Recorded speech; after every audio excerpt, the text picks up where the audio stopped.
ವಾಲ್ಮೀಕಿ ಅಭಿವೃದ್ಧಿ ಕೇಸನ್ನು ಇಟ್ಕೊಂಡು ಇವತ್ತು CM ಸಿದ್ದರಾಮಯ್ಯ ರಾಜೀನಾಮೆಗೆ ಬಿಜೆಪಿ ಒತ್ತಾಯವನ್ನು ಮಾಡ್ತಿದೆ. ಅದರ ಜೊತೆಗೆ ಬಿಜೆಪಿಯ ವಿರುದ್ಧವೇ ಒಂದು ತಂತ್ರವನ್ನು ಹೂಡಲು ಕಾಂಗ್ರೆಸ್ ಕೂಡ ರೆಡಿಯಾಗಿದೆ. ಈ ಸಂಬಂಧಪಟ್ಟಂತೆ ಮಾತನಾಡೋ ಜೊತೆ ಅಶ್ವಥ್ ನಾರಾಯಣ್ ಸರ್ ಇದ್ದಾರೆ. ಸರ್, ಇವತ್ತು ಆರೋಪ ಪ್ರತ್ಯಾರೋಪ ಒಂದು ಕಡೆ ಆದರೆ ನಾವು ಹಿಂದಿನ ಪ್ರಕರಣ ತೆಗೆದುಕೊಳ್ತೀವಿ ಅಂತೇಳಿ ಅವರು DK ಅವರು ಹೇಳ್ತಿದ್ದಾರೆ.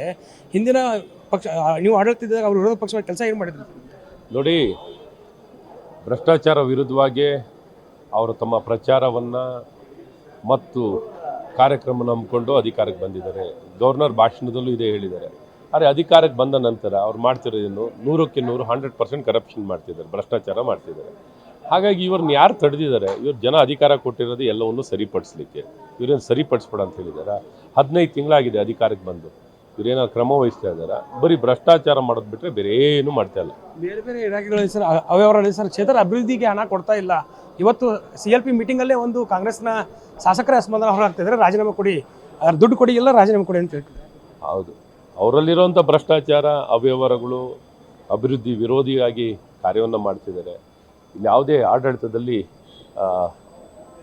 ಒಂದು ಸ್ಪಷ್ಟತೆ ಅಥವಾ ಹಿಡಿತ ಏನೂ ಕಾಣ್ತಿಲ್ಲ. ಈ ಸರ್ಕಾರ ಬರೀ ಭ್ರಷ್ಟಾಚಾರದಲ್ಲಿ ತೊಡಗಿದೆ ಹೊರತು ಯಾವುದೇ ಒಂದು ಒಳ್ಳೆ ಕೆಲಸಗಳು ಈ ಸರ್ಕಾರದಲ್ಲಿ ಅಕ್ರಮದ ಹಣ ಹೆಂಡ ಬಾರೋದಕ್ಕೆ ಹೋಗಿದೆ ಸರ್. ಇದ್ರ ಬಗ್ಗೆ ಅದೇ ಇದೇ ಆಪಾದನೆ. 100ಕ್ಕೆ 100% ಲೂಟಿ ಆದಾಗ ಇನ್ನೆಲ್ಲಿಗೆ ಹೋಗುತ್ತೆ? ದುರ್ಬಳಕೆನೇ ಆಗುವಂಥದ್ದಾಗುತ್ತೆ. ಹಾಗಾಗಿ ಇವೆಲ್ಲವನ್ನು ನೋಡಿದಾಗ 100%, 100% ಇವರು ಕಾರ್ ತೊಳಕ್ಕೆ, ಒಡವೆ ತೊಳಕ್ಕೆ, ಜಾಗ ತೊಳಕ್ಕೆ, ಜಮೀನು ತೊಳಕ್ಕೆ, ಕಾರ್ ತೊಳಕ್ಕೆ, ಎಂಡ ಕುಡ್ಸೋಕ್ಕೆ, ಭ್ರಷ್ಟಾಚಾರ ಪಕ್ಷಕ್ಕೆ, ಈ ರೀತಿ ಎಲ್ಲವನ್ನು ಬಳಕೆ ಮಾಡ್ಕೊಡ್ತಾರೆ.